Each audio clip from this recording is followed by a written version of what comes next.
reçu des messages de mes abonnés Mhm. qui disaient que Aurélien il cuisinait pour la rupture du Ramadan. Qu'en est-il? Si oui, comment et quand tu as embrassé la religion musulmane?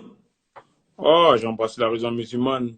Je pense que quand j'étais en sélection, quand on était en 2015, après la CAN, après la CAN, après la CAN, j'ai commencé à m'intéresser à la religion musulmane parce que c'est une religion qu'il faut connaître déjà. Tu vois, faut pas être influencé par qui que ce soit.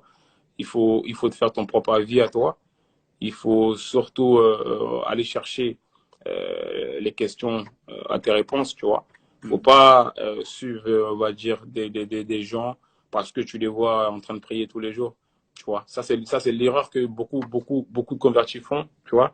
C'est de suivre, on va dire, des amis, de suivre on va dire, je sais pas, un troupeau d'amis ou une bande d'amis, tu vois que dans ce quatre amis-là, il n'y a que toi qui est d'une autre religion. Donc, non, non, il faut aller chercher, euh, euh, euh, il faut connaître la religion musulmane, il faut aller en profondeur pour voir vraiment qu'est-ce qu'elle dit, qu'est-ce qui peut t'apporter, on va dire, qu'est-ce qui te ressemble le mieux, tu vois. Beaucoup de choses, on va dire, que tu prendras pour toi qui seront positifs pour ta vie, là, tu pourras choisir, là, tu pourras avoir le choix. Mais moi, franchement, j'ai pris le temps de bien connaître cette religion-là, de bien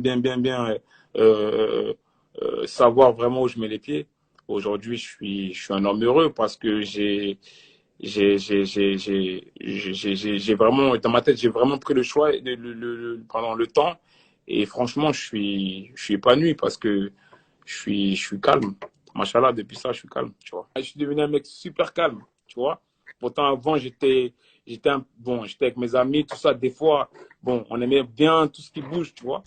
Et depuis que je suis dans cette religion-là, depuis que j'ai embrassé cette religion-là, je suis devenu super. Je suis devenu un mec, on va dire, plus réfléchi et plus calme et qui essaie d'accomplir des projets, d'aider les gens avec beaucoup de choses positives. Donc, non, non, franchement, c'est un truc ce truc-là qui m'est arrivé, je pense que c'est l'une des plus belles choses de ma vie. Serge, toi qui as côtoyé l'équipe nationale de Côte d'Ivoire, Mhm. moi je t'ai côtoyé, je sais que tu es une personne de très humble, tu es une personne courtoise, tu es une personne respectueuse. Mais parfois on lit dans la presse à ton sujet, genre tu donnes l'image de quelqu'un d'un bad boy, tu comprends ce que je veux dire? Mhm. Saurais-tu nous expliquer ce décalage entre ta personne et l'impression que les gens ont de toi?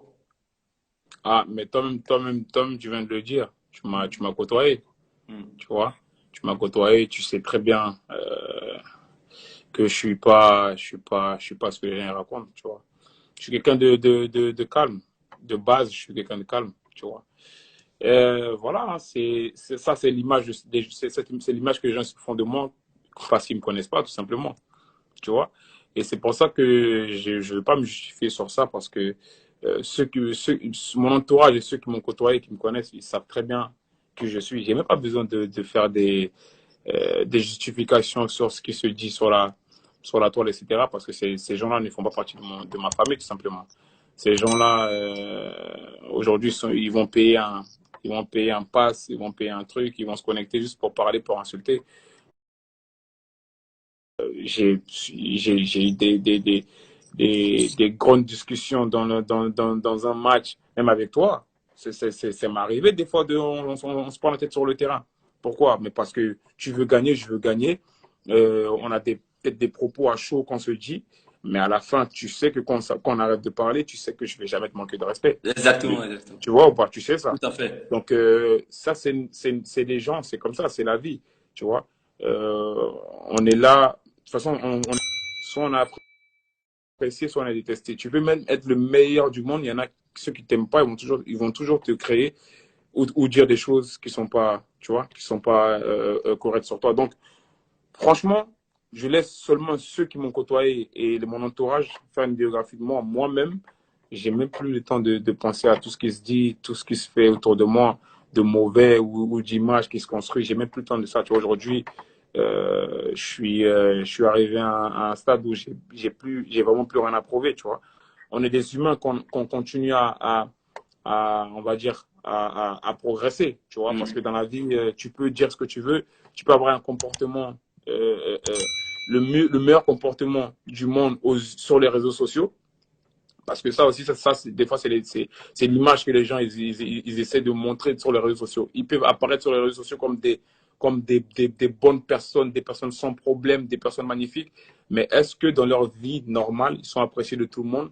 Ou est-ce que dans leur vie normale, c'est leur vie normale qu'ils montrent sur les réseaux? Tu vois ce que je veux dire ou pas? D'accord. Je pense pas. Tu vois, je préfère, on va dire, être en privé le meilleur pour ma famille, pour mes proches, pour mon entourage, pour ceux qui me connaissent, que être le meilleur aux yeux des gens sur les réseaux sociaux que tu connais pas. Tu vois ce que je veux dire ou pas? D'accord. Donc, voilà quoi. Ça, c'est ma part de vérité.